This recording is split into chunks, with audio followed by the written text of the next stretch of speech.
welcome back to our rather unusual program. Okay, ang ating susunod na panauhin ay masasabing naglalaro niya ng apoy. But he has a lot of other tricks under his costume and some of them even shock members of his audience. Panoorin po natin to.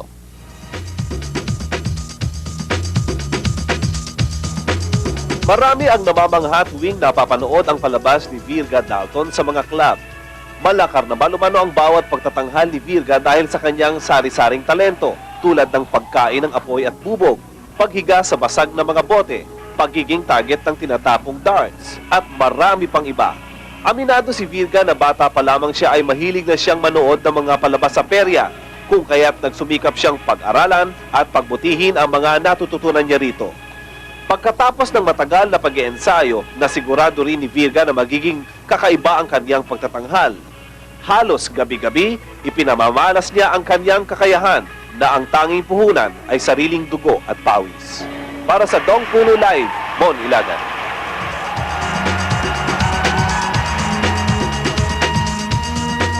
Okay, Virga Dalton, your real name, Eddie Cabrera. Itatanong ko lang sa iyo, Virga, bakit mo ginagawa ito sa sarili mo? Bakit mo ginawa itong performance mong ito? Attorney, actually, itong performance na ito, mulang mali kasi hilig ko na ito eh. Oh. Mapapanood ko yung mga carnival show. Nung lumaki ako, bakit napunta itong trabaho na ito? Kaya gusto ko rin talaga kasi marami yung naman katulad sa mga third sex impersonator. Kaya ko, pero mas gusto ko itong trabaho na ito. Napakahirap at saka, ewan ko, napakaganda para sa akin. Yung braid mo bang yan sa ulo mo? Tunay mo bang buhok yan? O part Opo, ano yan? attorney, pinapagawa ko namin yan. Ganon? Okay, kasi bukod sa performance mo, meron ka ba bang ibang ginagawa? Marami po. Ano ibang mga trabaho mo? Kasi actually, una, apoy ako. Tapos, sa katagalan, sabi ko, alam ko, marami pa ako matutunan dito kasi ang lakas ng loob ko.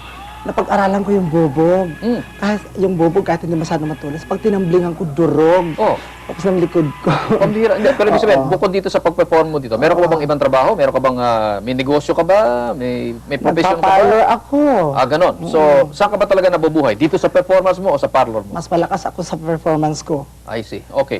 Alam mo, ang pinagtatakan ko talaga, hindi ba kailangan mo magkaroon ng parang anesthetic o yung parang gamot para hindi mo maramdaman ang nangyayari sa katawan mo habang ginagawa mo yung mga sa performance mo? Wala na po ako nararamdaman eh. Wala na? Wala talaga. Manhid ka na dun sa... Manhid. Ganon. So let's say for example, pagka, alam mo kasi, yung mga fire na yan, may tricks ba yan? Dahil alam natin kung minsan mga ibang fire eater, meron silang ginagamit na tipong alcohol na malamig. Di ba? O sa iyo, ginagawa mo ba yun? Ay, hindi po. Talagang napakainit ko makasabi na, bakit kaya mo yung gaas yung ginamit mo? Ayaw mong gumamit ng alcohol kasi malamig. Sabi ko, dito ako sanay eh. Gusto ko to. Mas madali magtrabaho gumamit ng gaas kaysa alcohol, puro. Bakit ayaw mong haluan? Sabi ko, ito na kasi malaki ang maganda ang tingnan ang apoy, pulang-pula. Okay. Pero ito, nakikita rin natin, no? Dahil let's say yun sa mga likod mo eh. So, nasasaktan ka ba doon? Hindi rin. Kasi talagang dudugo eh. Tao ako, may dugo ako. Oo. Wala na ako nasasaktan doon. Hindi na ako nasasaktan kasi minsan sabi ko sa audience, bilisan mo, i-dart mo na, dalian mo, tapusin mo kasi ang tutog patapos na. Sabi niya, Vergs, tusok na, andyan na lahat. Nakahagis na nga ako ng pera eh. Sabi ko, ganun ba? Nung hinawakan ko sa likod, oo nga, no? Andyan na pala sa likod ko, nakatusok na lahat. So, sa karamihan ng mga bubog na yan, hindi ka ba natetetano? Ay, hindi rin, attorney. Hindi. Nagpapa-injection ka ba? Just in case.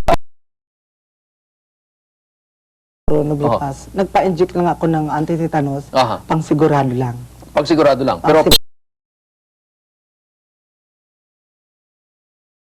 kain mo, yung mga bubog, hindi ba nalalaslas yung ano mo? yung tiyan mo, yung lalamunan mo? Actually, hindi. Kasi dati nagpa-medical na ako.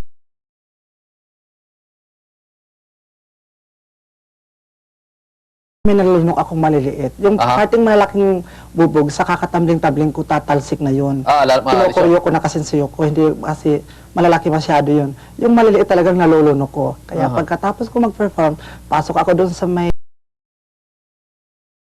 Linis na ang ngipin ko na naman uli. May insurance ka ba? Mayroon po. So, life insurance, may nagbenta sa'yo ng life insurance? Mayroon po. Ganon.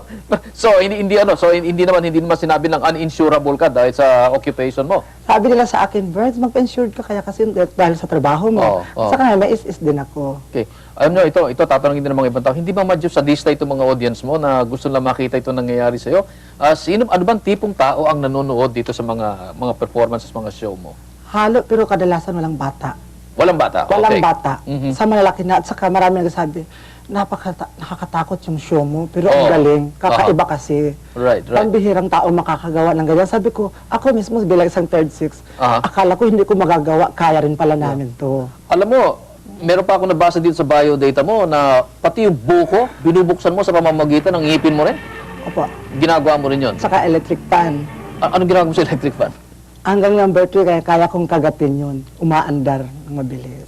Mariose, paano mo natutunan naman yan? Paano mo natutunan yan?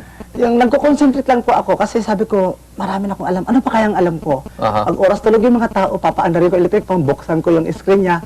Tingnan ko baka may tao, pag bakita ako ito, sabihin luka-luka ako. Wag mo Kaya, wag mo sasabihin na sinasabi na gawin wag mo na pinapagawa ko ito sa'yo. Pero sa mga Ay, athletes hindi. sa Las Vegas at sa iba, meron yung mga nagpapatusok, hindi ba? Yung tumatagos. Yung mga, let's say, mga ganyan, no? Yung mga iron na, pagkatapos tumatagos dito. Tugos. Yan ba iniisip-isipin mo gagawin yan?